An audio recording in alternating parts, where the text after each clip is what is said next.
Question number 5.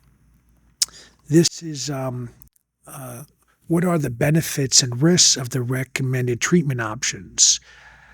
So, one of the things I was thinking about when I wrote this question is that a lot of times people read stuff online and they may read like, certain procedure or treatment has all these side effects. And then they go, oh man, it's got side effects. I'm not going to do it. And so I'm not encouraging you to do dangerous procedures or treatments, but I want to kind of introduce some common sense. And kind of like if I was talking to any person in front of me, I would say, what are your goals? And hopefully you might say something like, number 1 is to live. Number 2, that I don't want to have like a diminished quality of life, but understand the first goal is you have to be alive, right? If you're not alive, side effects don't bother you because you're not there to experience them. And the reason why I mention that is because sometimes I hear people say, well, I won't do this therapy. And it's a fear-driven decision-making process. I'm like, okay, when you were younger, when you were doing all these crazy exercises and jumping and racing cars, you weren't limited by fear. Now, why all of a sudden are you reading something online and all of a sudden you're afraid to take any action?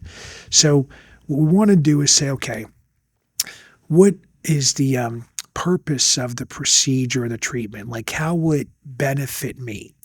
And what we tend to find is that if the treatment is appropriate for the individual, the actual side effects are way less than what you read about online, because think of it as it's a better fit. So kind of think of it another way.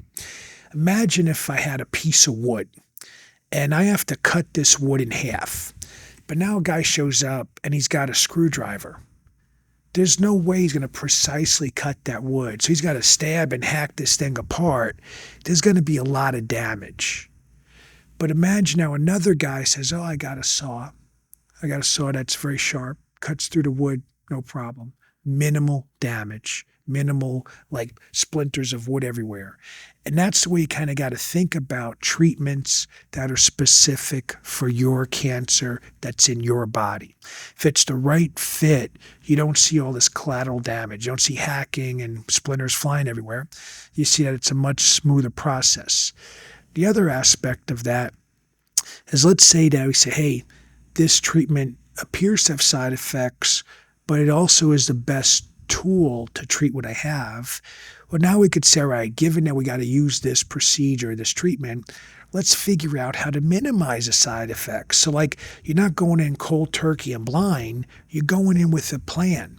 And this is where we have, for as an example, we don't have any patients at our center losing their hair. Why not? Well, because if they need chemotherapy, then we figure out a way to minimize the side effects of the chemo for them. If they need to do radiation, we have them meet with a highly skilled radiation oncologist that can calculate the effective dose to fight the cancer without burning the heck out of all the tissue, like in that area.